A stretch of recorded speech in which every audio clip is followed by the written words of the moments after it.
Assalamualaikum warahmatullahi wabarakatuh. Kembali lagi di channel Berita Mistis. Untuk kisah kali ini masih melanjutkan dari kisah yang sebelumnya, yaitu sebuah kisah dari tulisannya Ratna Dewi. Sebuah kisah yang berjudul Tumbal Anak Pertama. Sebelum kita masuk ke ceritanya, tekan dulu tombol like video ini. Dan jangan lupa tekan juga tombol subscribe channel ini dan nyalakan juga lonceng notifikasinya agar tidak ketinggalan cerita-cerita baru dari channel ini. Dan bagi teman-teman yang ingin membaca langsung ceritanya, nanti silakan saja kunjungi linknya yang nanti akan saya sertakan di kolom deskripsi. Dan seperti apa untuk kelanjutan kisah ini? Langsung saja kita simak berikut ini.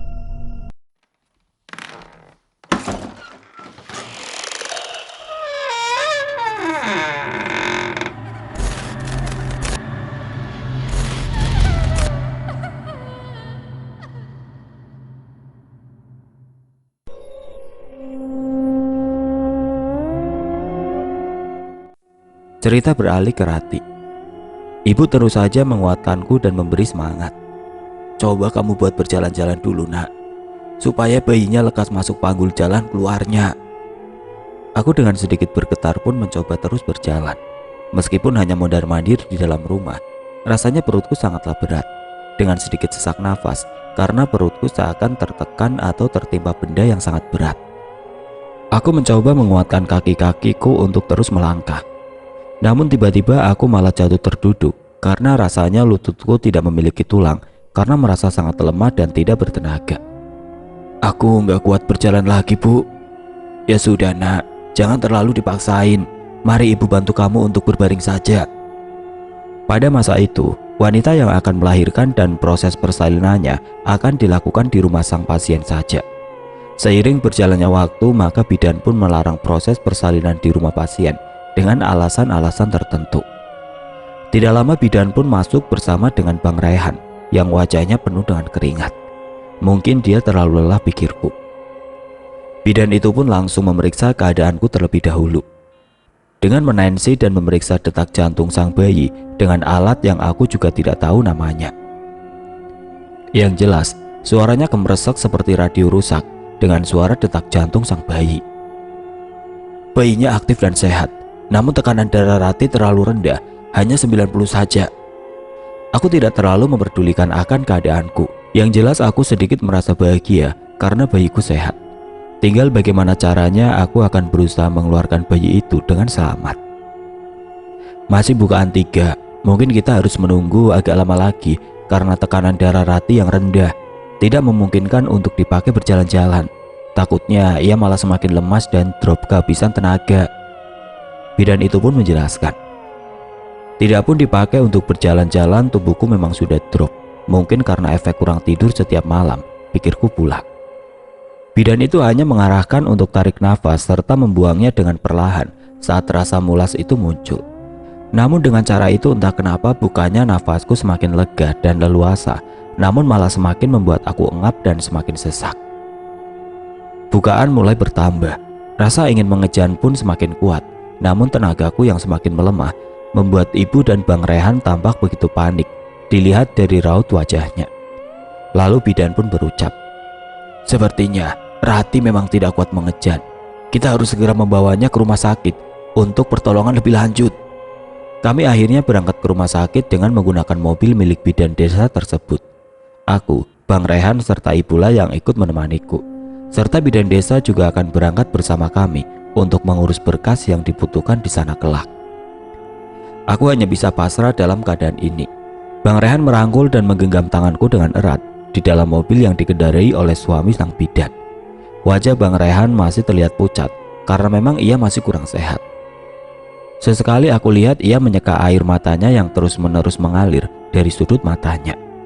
Ya, di sepanjang perjalanan Bang Rehan terus menangis meski tidak ada suara yang keluar dari sana. Namun aku yakin ia begitu terpukul serta khawatir melihat keadaanku.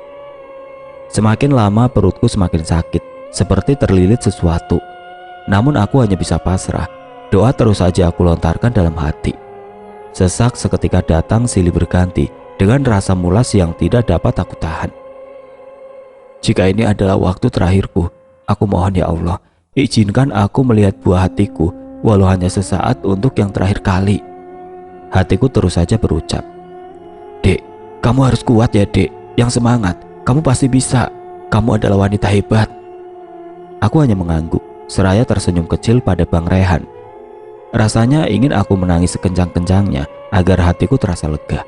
Namun semua itu aku tahan. Aku terus saja bersikap seakan aku sedang baik-baik saja, agar Bang Rehan serta ibu tidak terlalu khawatir padaku. Hampir 1 jam di perjalanan dan kami akhirnya pun sampai di rumah sakit. Beberapa perawat dengan sigap membawa aku dengan kursi roda dan dipindahkan ke ruang bersalin, serta bidan pun gegas mempersiapkan berkas-berkas yang digunakan agar aku lekas ditangani.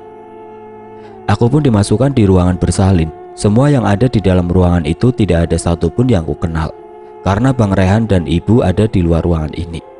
Beberapa perawat langsung memeriksa keadaanku, dan yang lain ada yang memasang infus di tanganku, dan tabung oksigen yang ada di sampingku tidak luput juga digunakan untuk alat pernapasanku. Karena mereka lihat jantungku yang mulai melemah, sehingga aku sedikit sesak untuk sekedar bernapas. Cerita beralih ke sudut pandang Bang Rehan. Aku tidak dapat menahan air mataku, karena aku yakin istriku saat ini sedang bertaruh nyawa demi kelahiran buah hati kami. Aku terus saja menangis di sepanjang perjalanan menuju ke rumah sakit. Rasanya dadaku sangat sesak melihat kondisi Rati yang semakin lama semakin lemah. Hatiku hancur saat orang yang aku cintai menahan rasa sakitnya demi kebahagiaan keluarga kami. Leherku seakan tercekat. Aku tidak mampu berkata-kata, bahkan bersuara.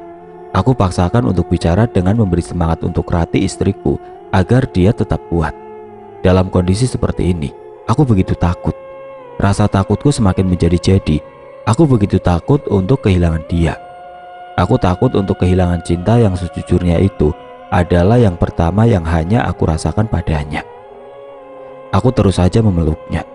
Aku terus saja menggenggam tangannya dan enggan untuk aku lepaskan. Namun doa tidak pernah putus dari bibirku demi keselamatan anak serta istriku. Sekejap kami pun telah sampai di rumah sakit. Setelah Rati dibawa masuk ke sebuah ruangan, aku dan ibu harus menunggu di luar karena kami dilarang untuk masuk dan ikut ke dalam karena mereka yang akan menindaklanjuti pertolongan terhadap Rati. Aku bingung apa yang harus aku lakukan. Aku hanya mondar-mandir di depan ruangan persalinan itu dengan terus saja bersikir. Tak terasa dalam kekalutan azan subuh pun berkumandang. Ibu menyuruhku untuk sholat duluan dan bergantian padanya. Aku berjalan dengan gontai, tubuhku sangat lemas. Nafasku kembali sesak saat mengingat keadaan Rati seperti tadi. Aku harus meminta tolong pada yang di atas dengan cara berdoa. Aku mengambil air wudhu dan beranjak menuju musola kecil yang ada di sudut ruangan rumah sakit. Selesai sholat, aku pun kembali berdoa dan meminta pertolongan agar semua baik-baik saja. Ya Allah, selamatkanlah anakku, selamatkanlah serta istriku. Izinkan aku untuk membahagiakannya ya Allah. Jangan kau ambil dulu dia dariku. Aku belum sanggup untuk kehilangan wanita seperti dia. Aku kembali terisak dalam tangis. Aku menyudahi doaku dan gegas kembali ke tempat semula karena aku harus bergantian dengan ibu untuk sholat, di mana tempat ibu menunggu kabar dari anaknya yang juga dia adalah istri tercintaku. Sudah ada kabar dari dokter, Bu? Belum, Nak. Kamu tunggu gantian di sini. Ibu akan sholat terlebih dahulu. Aku hanya mengangguk, hatiku tetap saja tidak tenang karena aku tidak dapat melihat istriku sedikit pun dari luar sini. Lalu aku melihat seorang perawat yang baru saja keluar dari ruangan tempat istriku dirawat. Bu, gimana keadaan istri saya? Apa anak saya sudah lahir? Belum, Mas. Keadaan istri Mas makin lemah. Anak Mas belum lahir. Kami tidak dapat berbuat banyak karena dokter spesialis kandungan belum datang. Jantungku seakan berhenti berdetak mendengar ucapan sang perawat itu. Aku meratapi semuanya. Rasa sedih ini semakin memuncak. Aku tidak tahan lagi. Akhirnya, lagi dan lagi aku kembali menangis. Dalam kekalutan aku masih tetap berdoa, tidak lain untuk keselamatan istri serta buah hatiku. Aku lihat ibu sudah kembali dari menunaikan kewajibannya dan menghampiri aku. Nah, ibu pulang dulu sebentar, nyiapin makanan untuk bapak serta adikmu yang mau berangkat sekolah. Nanti ibu akan kembali ke sini bersama bapak. Iya Bu, hati-hati di jalan. Rey nggak bisa nganter ibu pulang, maaf ya Bu. Gak apa-apa Nak, kamu jaga Rati saja di sini. Aku hanya mengangguk sambil menatap kepergian ibu yang sudah tidak terlihat lagi di ujung ruangan ini. Kini aku sendiri. Meskipun di sini ramai orang yang lalu lalang melewatiku, namun perasaanku terasa sangat kosong. Karena tidak ada seorang pun yang aku kenal. Matahari mulai menampakkan sinarnya. Aku lihat perawat yang tadi keluar dari ruangan tempat Rati dirawat itu pun kembali bersama laki-laki berjas putih yang aku taksir itu adalah dokternya. Ia berjalan menuju ruangan persalinan Rati. Sebelum masuk, aku pun menghentikan langkahnya seraya berkata, "Dokter, tolong selamatkan istri serta anak saya, dok. Saya mohon." Yang dapat menyelamatkan istri serta anak bapak ini ialah Tuhan. Saya hanya perantara saja. Saya akan berusaha menolong istri bapak semaksimal mungkin. Lalu ia pun bergegas masuk ke dalam ruangan itu. Aku mencoba membuntuti sang perawat itu untuk masuk ke dalam ruangan. Namun perawat itu mencegahku. "Izinkan kami menyelesaikan tugas kami, Pak. Bapak cukup tunggu di sini saja." Aku pun terhenti dan kembali duduk di kursi tunggu. Hatiku semakin gelisah karena sudah hampir 1 jam dokter di dalam sana, namun belum ada tanda-tanda bayiku sudah dilahirkan. Tidak henti-hentinya aku berdoa, hingga dokter itu pun kembali keluar dari ruangan itu. Aku langsung menghadangnya. "Bagaimana keadaan istri saya, dok? Apa dia sudah melahirkan anak saya?" "Sabar, Pak. Bayi bapak belum bisa keluar. Berulang kali kami suntik induksi agar cepat merangsang sang ibu mengejan dan bayi segera keluar. Namun karena kondisi sang ibu yang lemah, kami tidak dapat memaksakannya. Kini istri Anda tidak sadarkan diri. Saya mohon lebih banyaklah berdoa agar semua berjalan lancar." Tubuhku lemas. Aku jatuh terduduk di lantai. Dengan cara apa lagi aku dapat menolong istriku? Sedangkan kini aku tidak dapat melihat kondisinya. Doa pun tidak putus-putusnya aku panjatkan. Rasanya aku hampir putus asa. Pikiranku pun seakan telah buntu. Aku pasrah, ya Allah. Apapun yang kau rasa itu terbaik untuk hidupku. Aku akan terima semua dengan ikhlas. Di saat aku sangat terpuruk, aku lihat ada setitik cahaya terang di ujung sana. Ruangan pintu masuk aku lihat. Kiai Husein sedang berjalan menyusuri lorong itu. Aku pun bergegas bangkit lalu mengejar Kiai Husein. "Kiai Husein, tunggu." "Loh, Nak Raihan, sedang apa di sini?"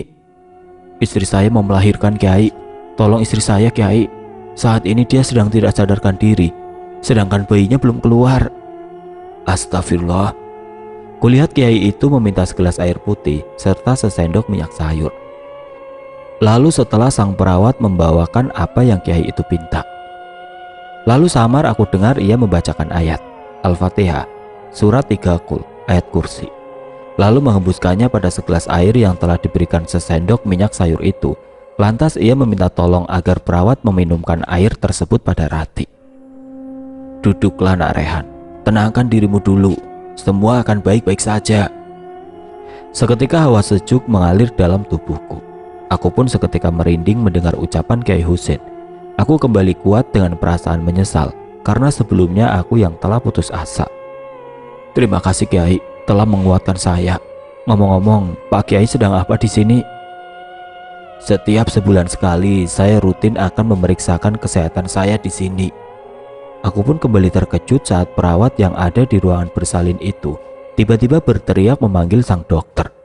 Dokter itu pun berlari tergesa keluar dari ruangannya dan menuju ruangan bersalin itu kembali. "Ada apa lagi ini, Pak Kiai?" Aku tidak tahan lagi dan langsung terisak tangis. Aku takut akan terjadi apa-apa pada istriku. Aku belum sanggup untuk kehilanganmu, sayang. "Kamu harus kuat, Rati. Aku yakin kamu pasti bisa." "Kamu harus kuat, Nak Raihan. Ingat, kamu tidak boleh putus berdoa, karena yang di dalam sana saat ini sedang berjuang suka tenaga untuk kedua orang yang kamu kasihi." Kiai Husein coba memberiku semangat dan mengelus pundakku agar aku merasa lebih tenang. Selang beberapa menit aku mendengar suara teriakan Rati dengan diselingi suara keras tangisan bayi. Aku yang masih belum percaya seketika mengusap air mataku dengan kasar, lalu menatap wajah Kiai Husein. "Alhamdulillah, selamat ya, Nak Raihan. Kini kamu telah menjadi seorang ayah."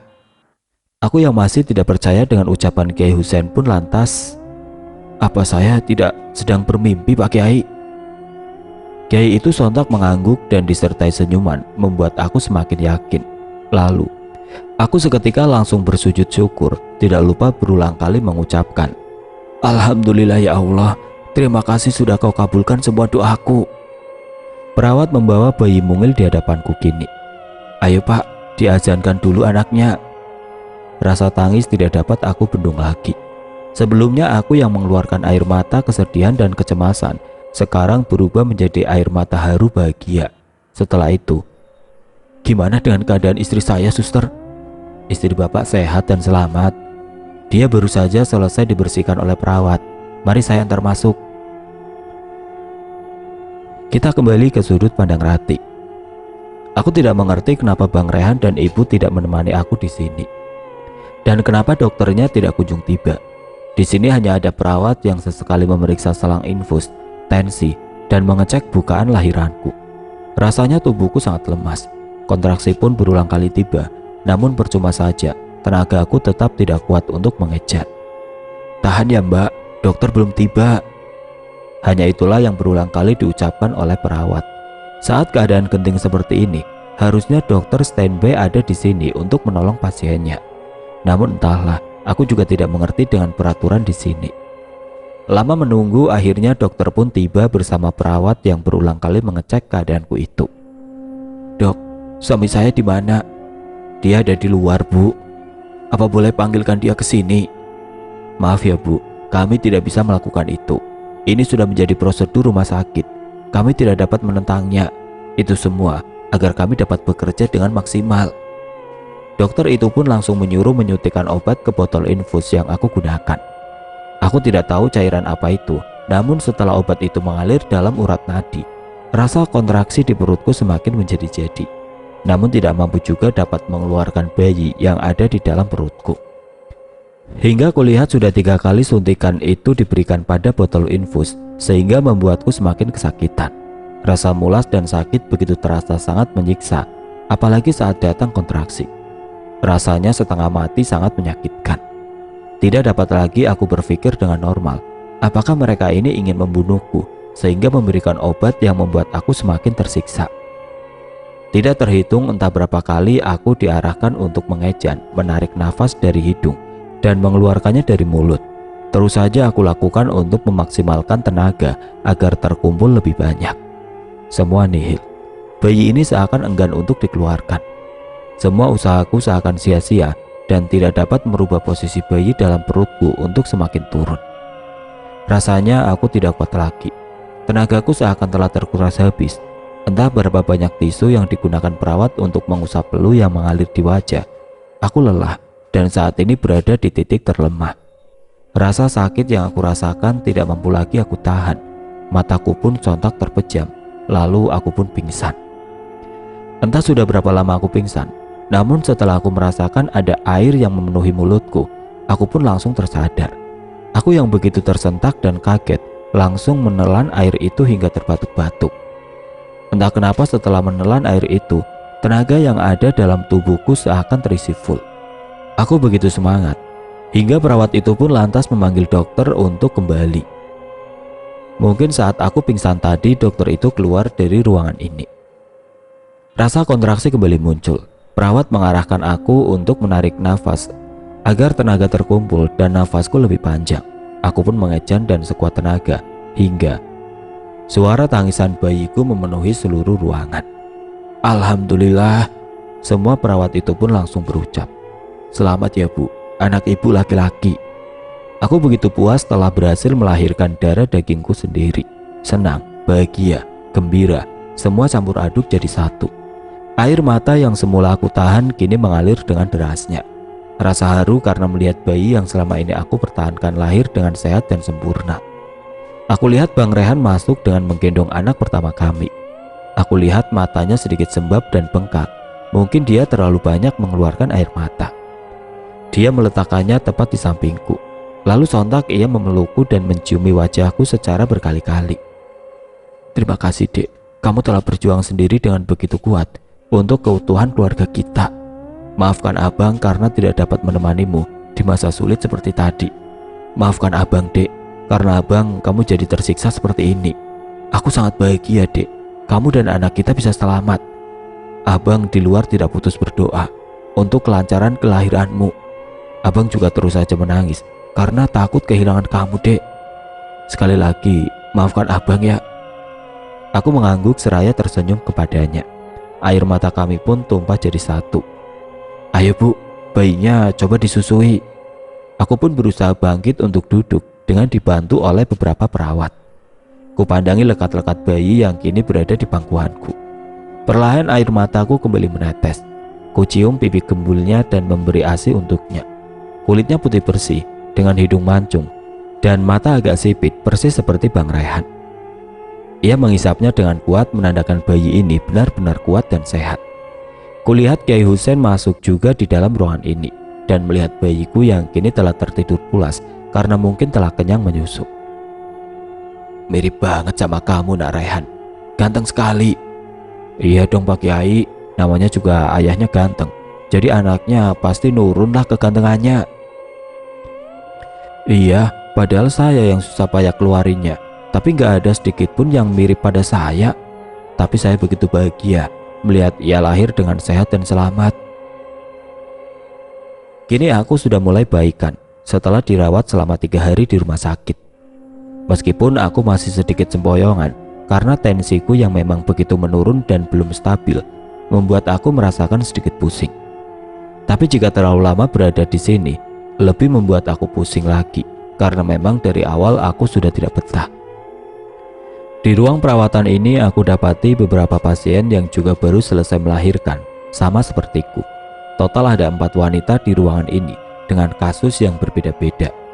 Jika kemarin aku memakan waktu yang sedikit lama untuk proses melahirkan bayi, berbeda dengan mereka yang sangat mudah untuk melahirkan bayinya.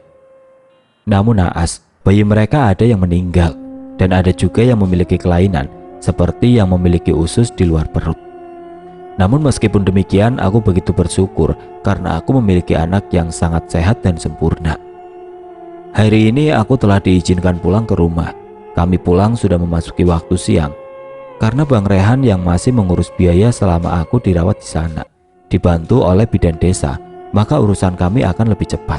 Karena dia yang memang paham akan semua persyaratannya, maka tidak menjadi sesuatu yang mempersulit. Masih dengan menggunakan mobil milik bidan desa itu, kami pun kembali pulang ke kampung halaman kami. Aku dan Bang Rehan duduk di belakang. Kami hanya berdua bersama Bang Rehan, sedang di kursi depan ada bidan dan suaminya yang sedang menyetir mobil. Ibuku sudah pulang dari pagi karena mempersiapkan peralatan yang akan diperlukan di rumah nantinya. Setelah sampai di depan rumah, kami disambut hangat oleh beberapa tetangga terdekat yang berniat akan menjenguk serta melihat hadirnya keluarga baru dalam keluarga kami. Sudah menjadi tradisi, mereka akan membawa buah tangan saat menjenguk wanita yang baru melahirkan seperti sabun cuci atau mandi, dan pakaian dan peralatan bayi lainnya pun ikut serta menjadi pelengkapnya. Sore pun merangkak mulai menghampiri. Air mandi pun telah selesai dipersiapkan oleh Bang Raihan. Ayo dek, mandi dulu. Tadi abang telah rebuskan air supaya kamu mandi air hangat agar enggak kedinginan. Aku hanya mengangguk dan mencoba bangkit dari tempat tidur dengan pegangan pinggiran kasur. Bang Rehan coba memapahku untuk berjalan ke kamar mandi. Sini deh aku bantu. Namun aku menolak karena memang aku sudah kuat berjalan sendiri. Sudah bang, aku bisa kok. Aku berjalan perlahan dengan sangat hati-hati dengan langkah yang kecil. Sampai di kamar mandi, aku pun duduk di kursi plastik yang sedikit tinggi seperti yang telah diajarkan oleh bidan sebelumnya. Karena aku belum dapat untuk berjongkok, jadi aku harus mandi dengan keadaan berdiri atau duduk di kursi tinggi. Awalnya Bang Rehan ingin memandikan aku, namun tetap aku tolak karena aku sedikit segan padanya. Lagi pula menurutku, aku sudah bisa melakukan hal seperti mandi sendiri. Meskipun demikian, Bang Rehan tetap saja. Udahlah dek, sini aku aja yang mandikan. Aku bisa sendiri loh bang. Lagi pula aku sudah tidak terlalu sakit kok. Kalau udah gak sakit, berarti ntar malam bisa dong dek. Sambil mengedipkan matanya. Ya nggak gitu juga kali bang. Makanya, sini aku yang mandiin. Udah gak usah, kamu jagain aja anak lajang kamu di kamar sana. Mendengar ucapanku, dia pun sontak berkata, siap bos.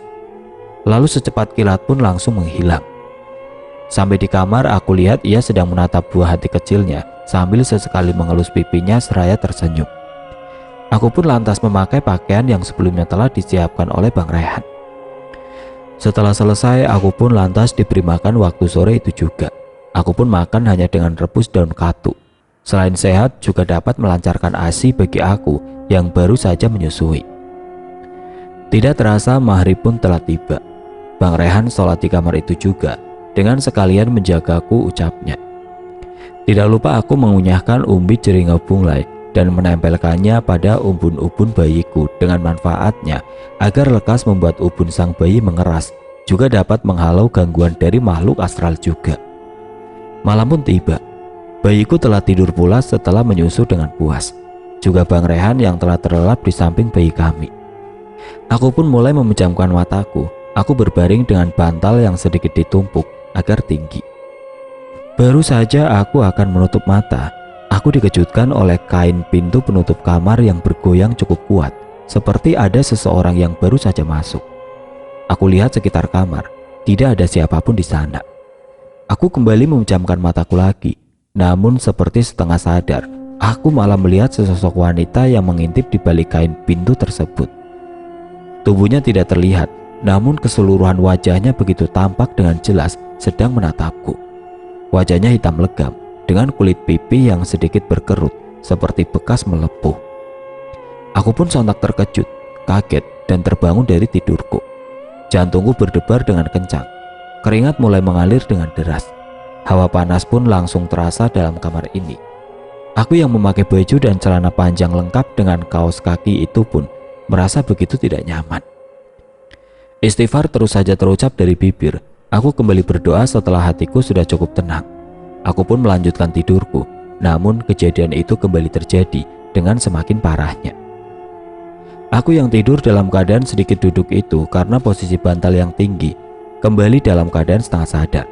Aku membuka mataku, namun yang di hadapanku kini adalah wajah milik wanita yang sebelumnya mengintip di balik pintu tadi. Wajahnya begitu hitam legam dengan kulit melepuh dan mata yang berwarna putih semua. Wajahnya tepat menghadap ke arahku. Pandangan kami pun sontak bertemu dengan jarak sekian inci saja dengan posisi tubuhnya yang sedikit merangkak dari atas kepalaku, sehingga aku tepat diapit oleh kedua tangannya. Rambutnya panjang terurai hingga menutupi bagian perutku. Mulutnya seakan terbuka dan menjulurkan lidah panjangnya, lantas mengeluarkan bau bangkai yang sangat menyengat. Tubuhku kaku tidak mampu untuk digerakkan. Juga mulutku seakan terkunci, tidak dapat mengeluarkan suara sedikit pun. Rasanya ingin aku menggerakkan lenganku, mencoba untuk membangunkan Bang Rehan untuk sekedar menolongku. Namun sia-sia. Tubuhku tetap kaku, meskipun dengan sekuat tenaga aku mencobanya. Mataku enggan untuk dipejamkan. Seakan dengan paksa aku harus melihat pemandangan mengerikan seperti ini. Lebih tepatnya, itu seperti orang yang sedang ketindihan. Jantungku berdegup 2 kali lebih cepat saat sosok berlidah panjang itu menjilati pipi serta wajahku. Bau bangkai yang dihasilkan oleh liur wajah mengerikan itu pun sontak membuat perutku semakin mual. Aku pun mencoba untuk membaca doa sebisaku. Lalu, aku begitu terkejut dengan jeritan bayi yang sedang menangis, tepat berada di sampingku. Tangisan keras dari bayiku sontak membuat aku seketika terbangun dari tidurku yang tidak pernah nyenyak sejak beberapa bulan belakangan ini. Membuat tubuhku pun semakin kurus, apalagi dengan keadaanku yang menyusui itu. Maka asupan yang terisi dalam tubuhku akan terbagi 2 pastinya. Aku duduk dengan sedikit sempoyongan dan pusing. Di usia bayiku yang menginjak 7 bulan ini, maka asupannya akan semakin besar.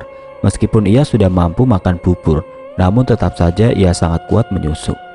Setelah merasa sudah cukup kenyang, bayi kecilku pun kembali tertidur lagi. Jam menunjukkan pukul 3:30 pagi. Namun aku seakan tidak mampu lagi untuk memejamkan mata, mengingat tepat dalam waktu seminggu lagi, malam 1 suro itu pun datang. Kulihat Bang Rehan terlelap nyenyak. Ia tidak tahu bahwa istrinya sedang merasa sangat gelisah. Apa yang akan aku lakukan nanti? Apa nyawa aku akan selamat dengan nekat ingin menghentikan pesugihan yang dilakukan Mbok Dariem itu? Air mataku seketika luruh saat memandang 2 orang yang aku kasihi tepat berada di sampingku. Apa aku dapat melihat kalian berdua lagi? Aku elus pipi lembut bayi gembulku. Rasanya aku tidak sanggup meninggalkan rasa bahagia yang baru saja muncul dalam hidupku dengan begitu banyak pengorbanan untuk mempertahankan keselamatanmu, nak. Sungguh aku tidak akan sanggup. Namun jika aku tidak menghentikan perbuatan dari nenek lampir itu, maka keselamatan anak lain, bahkan anakku sendiri, masih dalam bahaya karena dia juga masih dalam incaran. Aku lalu bangkit dari atas tempat tidur dan mencoba untuk mencari solusi dengan mengambil wudhu dan sholat. Aku ingin mengadukan rasa sesak di dada ini pada yang di atas. Setelah selesai sholat, hatiku pun sedikit merasa lega dan seakan hinggap dalam pikiran untuk menanyakan solusi ini pada Pak Kiai Husein. Ya, aku harus menanyakan pada Pak Kiai Husein perihal apa yang harus aku lakukan nantinya untuk menjalankan rencana yang selama ini seakan selalu datang menghantuiku. Di sisi lain, cerita dari Mbok Dariem. Mbok Dariem seakan berjalan secara tergesa setelah keluar dari rumah saudara tiri dari Bang Rehan. Tepatnya dari rumah Mariana, karena sebelumnya tok tok tok, suara ketukan pintu membuat Mariana sedikit terkejut. Siapakah yang datang malam-malam seperti ini? Karena sebelumnya juga sangat jarang orang mau bertamu di rumahnya, mengingat Mariana adalah salah satu orang yang sangat sombong. Maka banyak tetangga yang tidak menyukainya. Seketika pintu terbuka. Ia pun sedikit terperajat saat melihat bahwa yang di hadapannya adalah Mbok Dariem. Ada perlu apa datang ke rumah saya? Malah malam-malam lagi, ganggu orang saja. Saya menawarkan barter, yang saya rasa ini akan sangat menguntungkanmu. Barter? Mariana pun berpikir keras, namun masih tidak mampu juga menemukan apa maksud dari Mbok Dariem itu. Pasti kamu bingung. Kalau boleh, biar kita bicarakan di dalam saja agar lebih aman. Ya sudah, mari masuk. Mariana menyuruh Mbok Dariem itu untuk duduk di sofa. Lalu, ada maksud apa Mbok datang kemari? Saya hanya minta satu benda saja, maka saya akan memberikan semua uang yang ada dalam tas ini. Mbok Dariem pun langsung membuka tas hitam itu. Lalu tampaklah tumpukan uang merah dan biru dari dalam sana, membuat mata Mariana seakan terbelalak lebar. Benda apa itu, Mbok? Benda apa yang kau inginkan dariku? Mulutnya seakan terbatas saat berbicara dengan Mbok Dariem, karena begitu terkejut melihat kepokan uang yang ditawarkan oleh wanita tua itu. Foto. Dengan singkat wanita itu pun langsung berucap, foto siapa, Mbok? Yang kau inginkan? Aku akan beri semua foto yang ada di dalam rumahku ini jika kau mau. Tidak, bodoh. Aku tidak akan sudi menyimpan fotomu. Jadi kamu mau foto siapa? Suara Maria pun sontak mengeras. Foto dari bayi milik Rehan dan Rati. Foto dari anak adik tiriku. Mariana pun menatap wajah keriput Mbok Dariem melekat, seakan belum percaya apa yang telah didengarnya barusan. Ya, benar. Foto dari bayi milik adik tirimu. Kenapa harus foto bayi itu, Mbok? Kamu gak usah banyak tanya. Bukankah kau juga tidak suka dengan adik tirimu itu? Jika kau sanggup untuk mendapatkan foto bayi itu, maka semua uang ini akan menjadi milikmu. Mariana menelan salivanya sendiri, lalu senyuman miring licik sontak muncul dari sudut bibir Mbok Dariem itu. Lantas, kalau cuma foto aja gampang itu, Mbok. Bagus.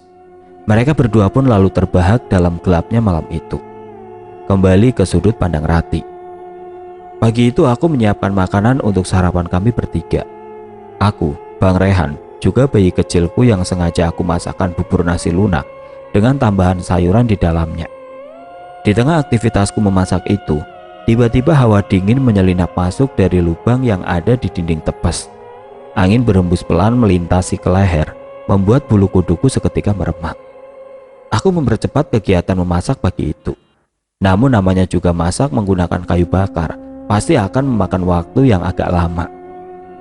Pagi yang masih gelap itu pun seringkali memunculkan kabut tipis yang menari seperti asap putih, menghiasi suasana pagi itu menjadi semakin mencekam. Apalagi memang desa kami yang berdekatan dengan hutan yang masih sangat asri. Tidak terasa adzan subuh pun tiba. Aku pun gegas membangunkan Bang Rehan untuk sholat berjamaah denganku. Setelah itu kami pun langsung sarapan berdua pagi itu, karena Bang Rehan yang harus cepat bersiap untuk berangkat bekerja. Kali ini aku hanya tinggal berdua dengan bayi tampan kecilku. Semenjak kehadirannya, aku tidak pernah lagi merasakan kesepian seperti sebelumnya, karena suara ocehan darinya sudah cukup meramaikan suasana rumah yang sunyi. Hari-hariku menjadi lebih berwarna bahagia. Suara ketukan pintu pun sontak menghentikan aktivitasku menyuapi bayi ini. Aku pun sontak menuju pintu depan untuk melihat siapa yang bertamu di pagi hari ini. Suara ketukan masih saja kudengar. Aku pun mengintip dari balik jendela, hingga aku pun sedikit terkejut melihat kakak iparku yang ada di ambang pintu.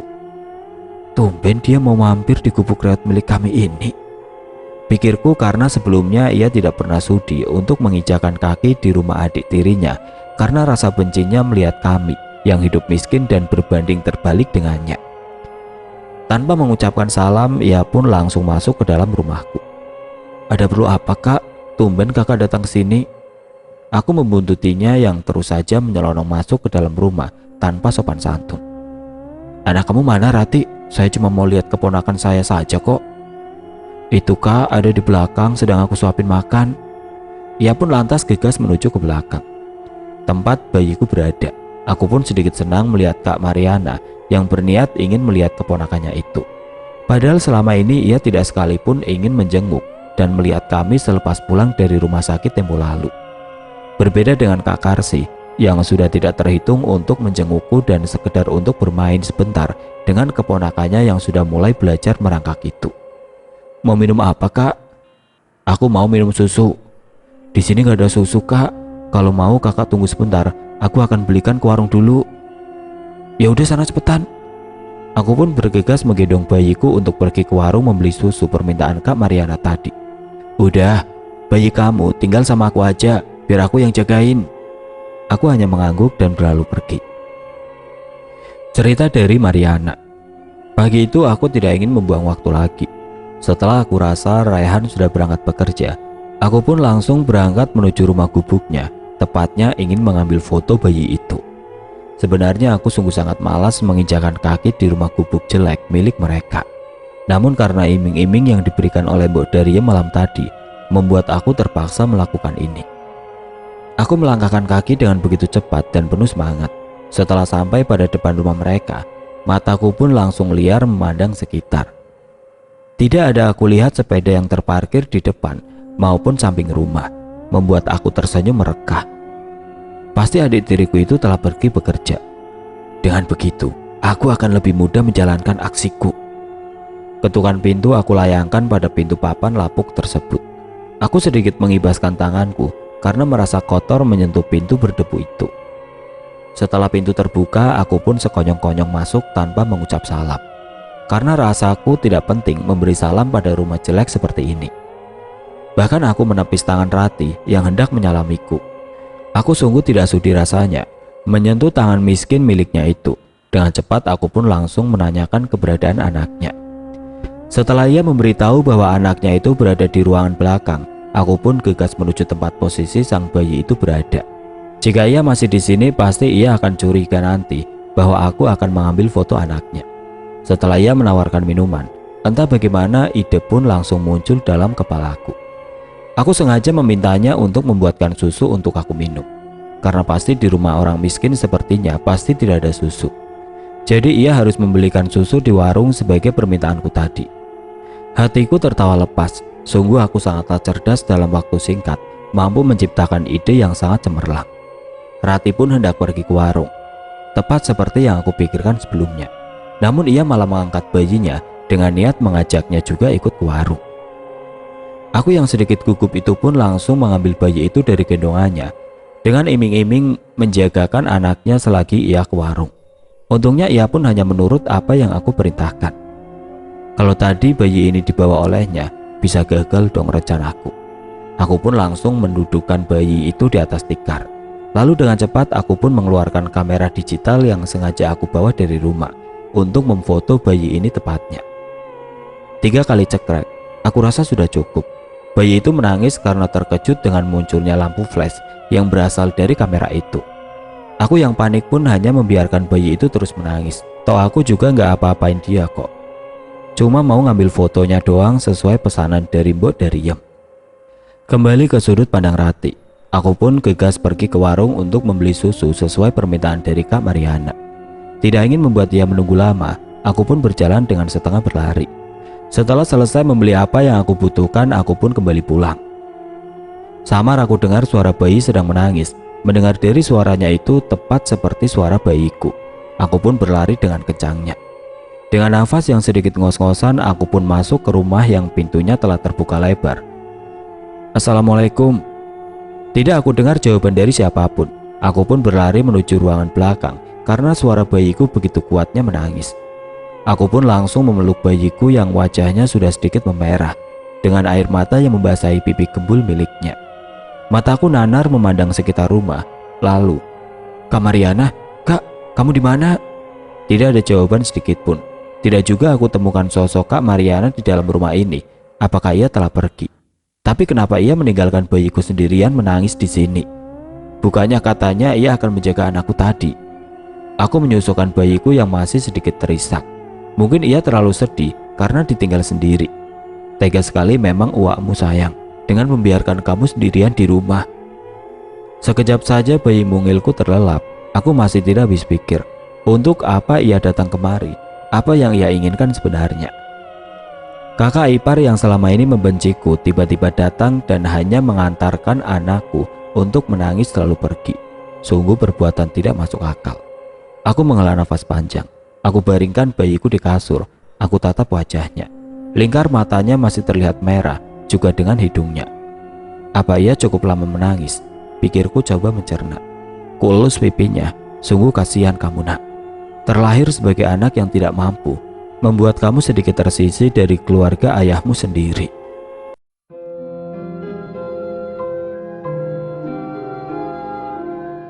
Oke teman-teman, sampai di sini dulu ceritanya.